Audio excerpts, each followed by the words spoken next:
নমস্কার বন্ধুরা, পরীক্ষার্থীদের জন্য এসেছে একটা গুরুত্বপূর্ণ আপডেট।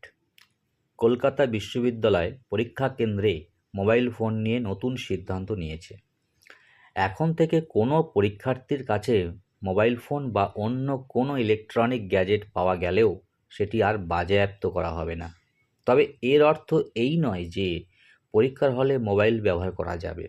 পরীক্ষার নিয়ম আগের মতোই বলবৎ থাকবে।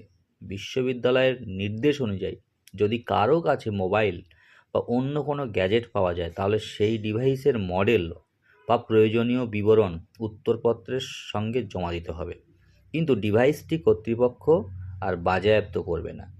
এই সিদ্ধান্তের পিছনে বড় কারণ হলো বর্তমানে মোবাইল ফোনে ব্যাংকিং অ্যাপ, ডিজিলকার, গুরুত্বপূর্ণ নথি, ইমেল সহ অন্য অনেক ব্যক্তিগত ও গোপন তথ্য সংরক্ষিত থাকে। তাই নাগরিকের গোপনীয়তার অধিকারকে গুরুত্ব দিয়েই এই সিদ্ধান্ত নেওয়া হয়েছে। এই বিষয়ে আপনার মতামত কী? কমেন্টে অবশ্যই জানান। আর শিক্ষা ও চাকরি এমন সব গুরুত্বপূর্ণ আপডেট সবার আগে পেতে আমার পেজটি ফলো করুন। ধন্যবাদ।